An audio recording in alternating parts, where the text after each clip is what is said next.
Hello, dear viewers, and welcome to this episode or to another episode of our series of interviews that we're conducting here at the International Conference Center. Abdul Latif Rahal joining us from the venue this time. Two figures from the Islamic finance sector, Mr. Farouk Raza, Group CEO of Innovative Islamic Finance Advisory Solutions from the United Kingdom. Great to have you with us.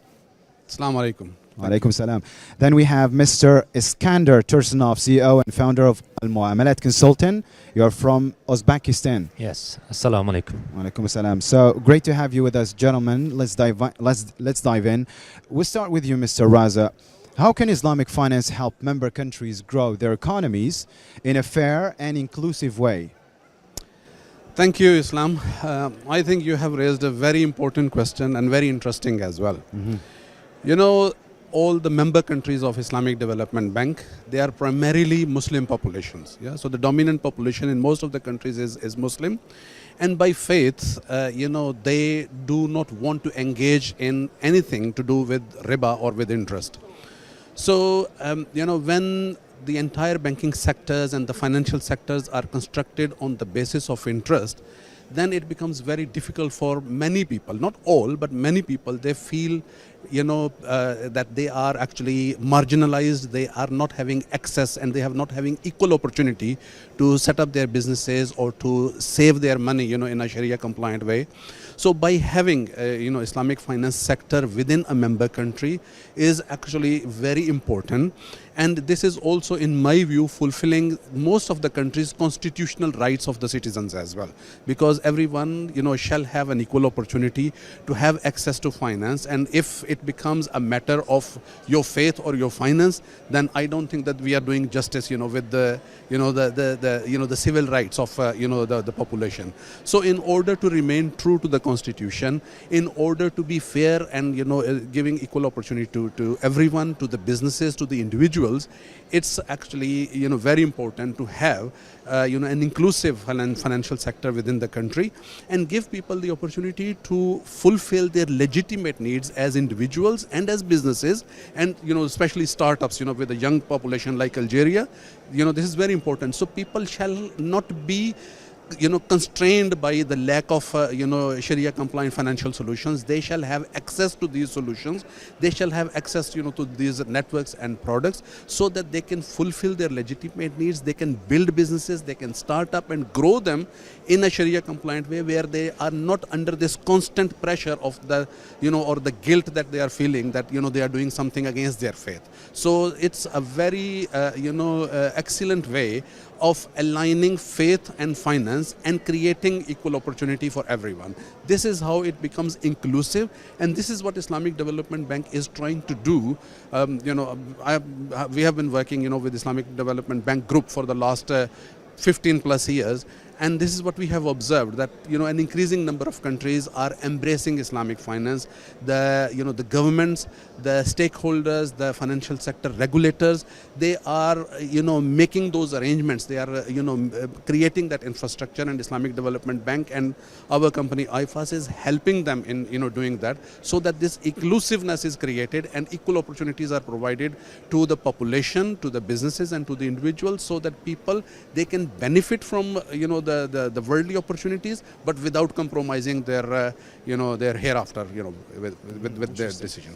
Let me turn to you, Mr. Tursunov. Your company helps shape policies, right? So how can countries actually include Islamic finance in their national development plans? Okay, thank you very much. The Islamic finance itself, it directly supports national goals. To reach national goals, its through will be supporting key infrastructure projects and enriching the life and diversification and growing of economy. So this will be through the involving Islamic finance through government projects and Islamic banking sector and other Islamic financial institutions.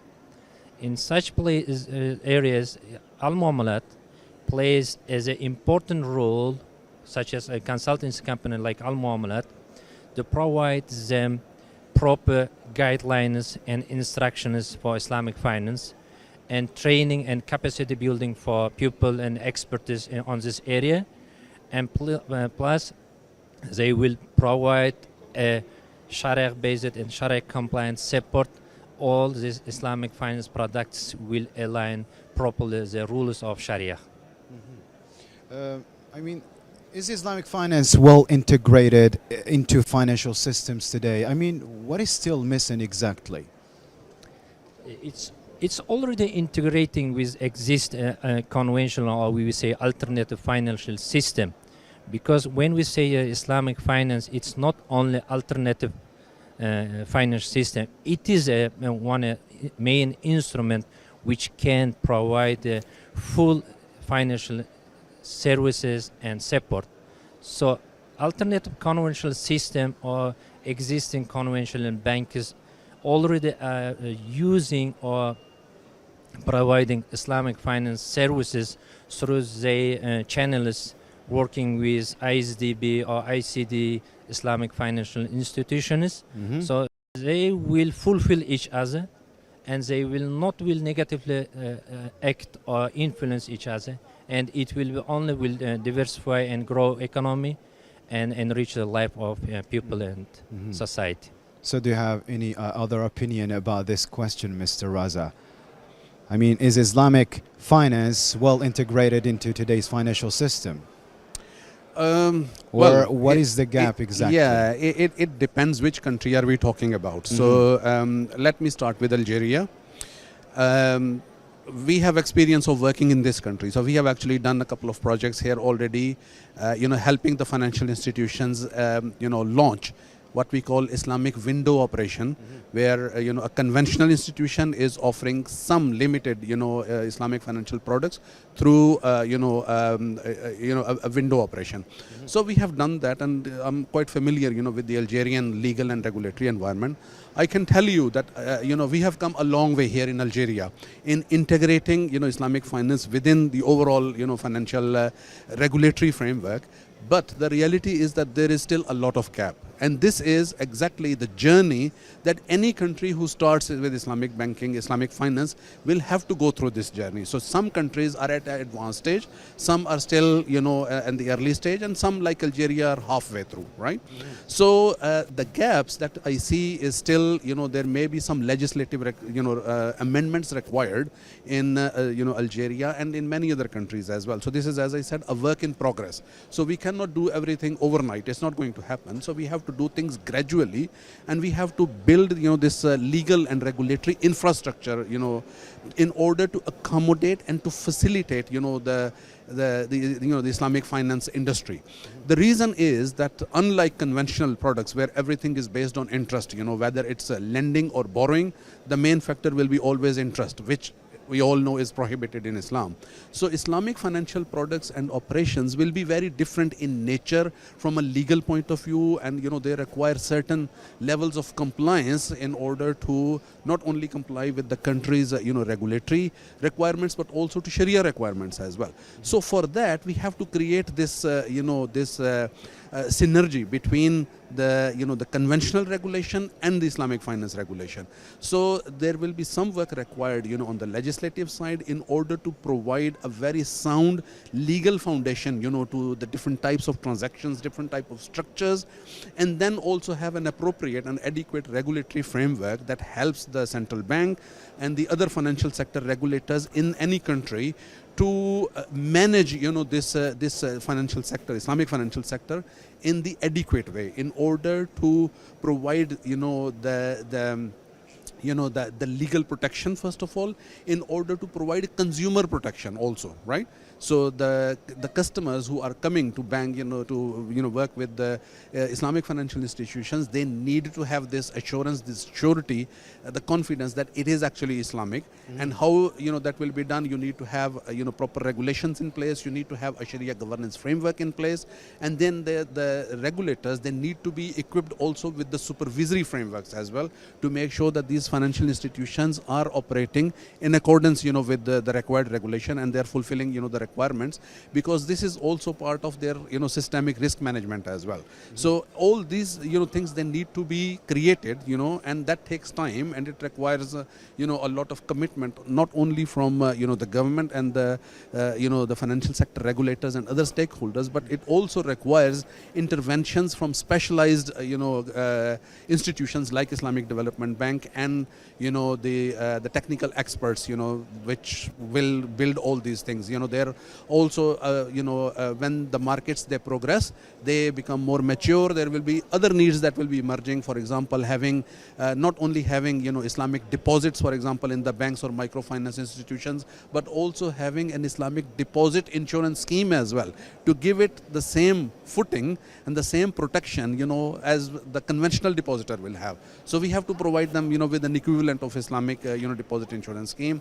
Similarly, when the central bank will be more engaged, there will be more Islamic banking activity, there might be a need at some point, some Islamic monetary operations, for the central bank. So some Islamic liquidity instruments will be required. If there is surplus liquidity in Islamic banks or Islamic windows, how the central bank will absorb that liquidity. If an injection is required, then how that liquidity will be injected in a Sharia compliant way to these financial institutions. Also, we need to think of the lender of last resort. For example, if an Islamic financial institution ever becomes under stress for whatever reason, then how are we going to bail that out in a Sharia compliant way, and so on and so forth. So there is a whole plethora of things that we need to think about, but as I said, this is a work in progress and it takes time. It is something that has to be built gradually in stages, and as I said, different countries are at different stages.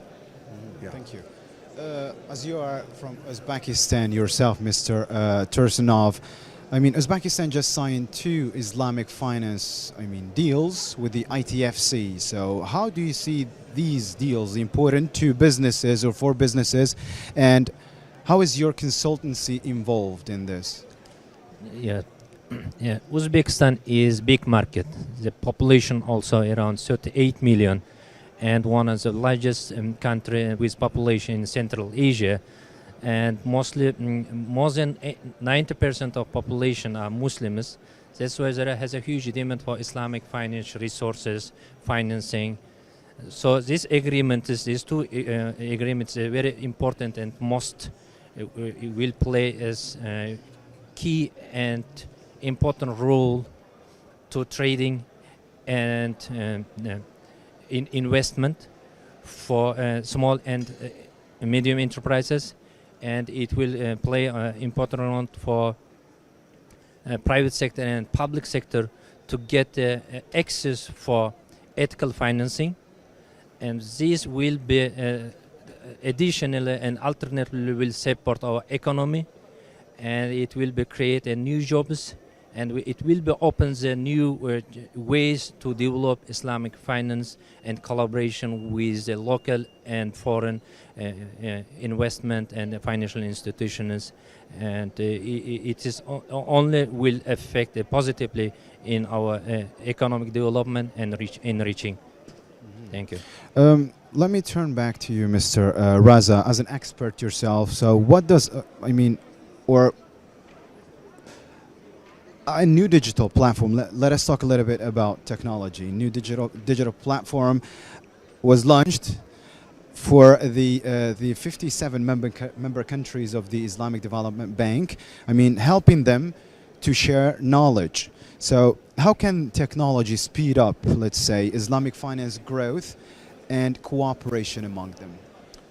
Thank you, Islam. I think, we are living in an age that is driven by technology, and now, with the advent of AI, things have changed dramatically over a very short space of time. So historically, Islamic financial institutions, they have been, struggling to some extent, having access, having outreach to the customer, also in their development as well, in terms of sharing knowledge, creating awareness to their customers. It was always a challenge, because this is relatively, although the concepts, the basic concepts and the principles of Islamic finance, they are 1400 years old. There is nothing new in that, but the current form of Islamic finance as an industry, right, is new. This is for many Muslim populations around the world, this is a relatively new product. They don't understand how does it work. So there is a need for for awareness, and that is a challenge. And also having outreach to grassroots level. The distribution of these products is also, it used to be very costly, because you need branches and you need to have staff there and so on and so forth. Now with the advent of technology, I think it has become very easy to leverage on technology and to reach those customers, to the individuals and very small communities, even in the distant places in a country.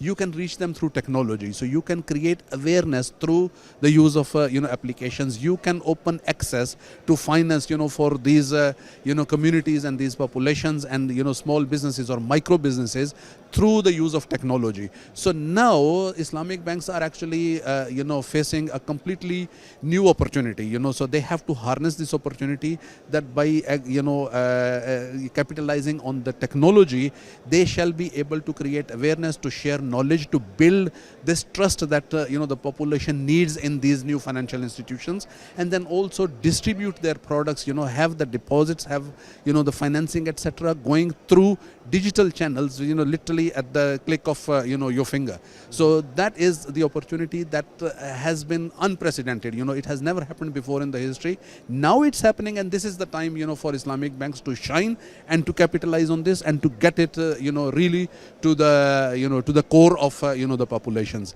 Now the good thing is that Islamic Development Bank is investing heavily on these initiatives, and we are involved actually in a new strategic initiative. So Islamic Development Bank has collaborated with the Universal Postal Union. That's the association of all postal networks in the world. 192 countries are member. So IFAS and Islamic Development Bank and Universal Postal Union, we have developed a new program that will be launched very soon, inshallah. Yesterday, in the conference, we did a session specifically on that, where we are integrating Islamic financial services to digital postal services, right?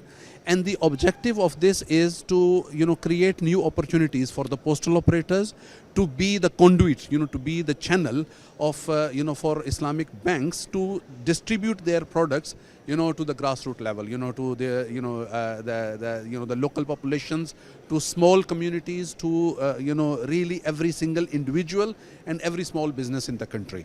So by integration of these two parallel streams that are already existing in most of the countries, there are already Islamic financial institutions, there are postal networks. So what we are doing is we are integrating them through technology, where Islamic financial products will be available to the consumers and to the businesses at their doorstep and at the click of a finger from their smartphone. So this is what we are doing. The first country that we have already started working on as a pilot is Kazakhstan, and then the plan is that inshallah once this pilot is successful, then the program will be launched actually in all member countries of Isdb, and that will be a game changer. And all this has become possible through technology. So there will be a lot of knowledge sharing on this, there will be a lot of awareness creation, and there will be also distribution of Islamic financial services. That will be a very good opportunity for everyone. What does Uzbekistan's interest in Islamic finance say about Central Asia, for example, and could Uzbekistan specifically become, let's say, a regional hub? Yeah, there has several advantages over which in Islamic finance, Uzbekistan may become a new financial hub in the region and in Central Asia.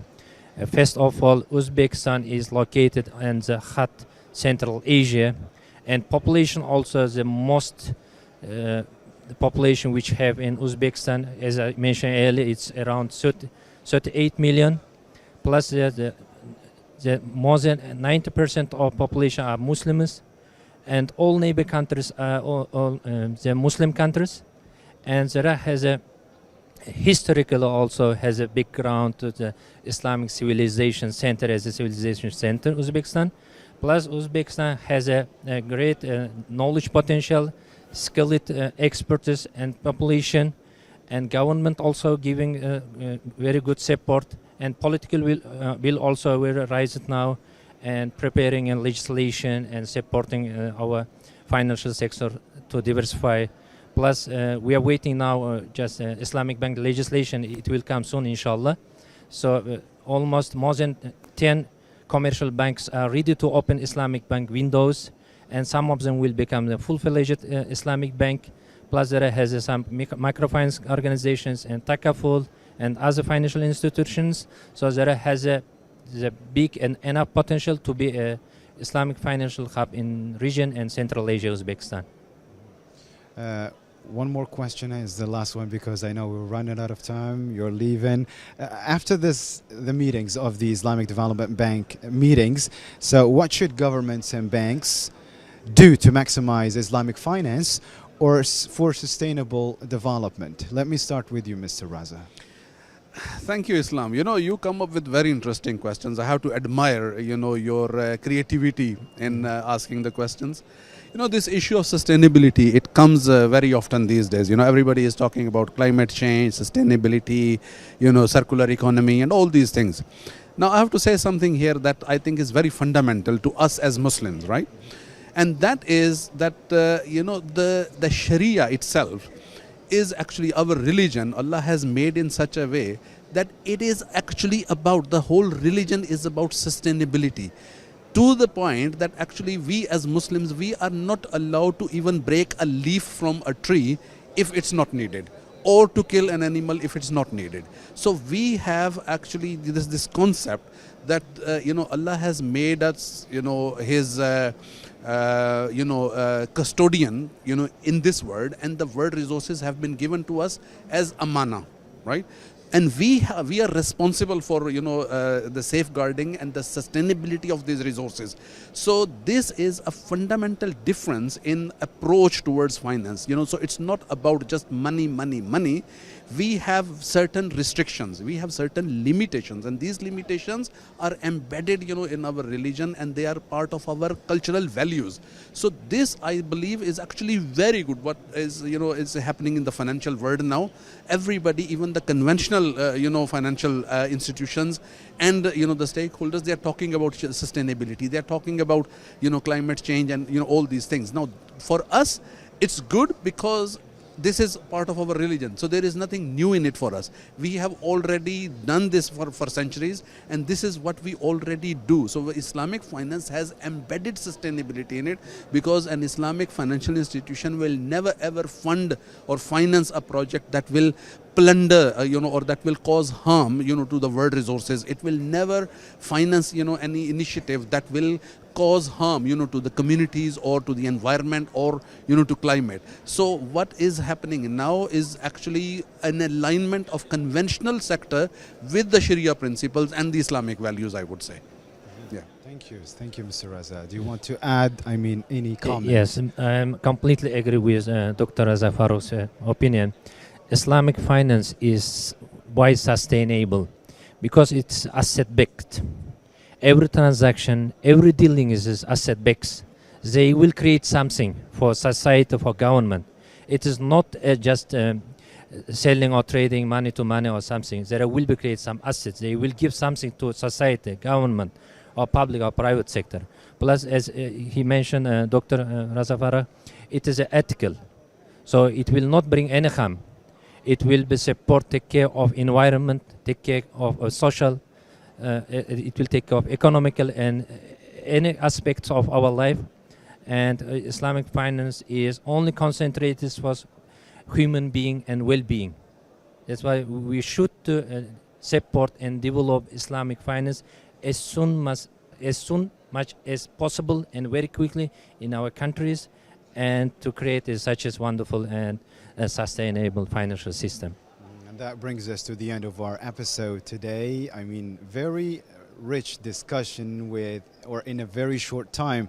A big thank you to you, gentlemen. Let me start with Mr. Farouk Raza, Group CEO of Innovative Islamic Finance Advisory Solutions.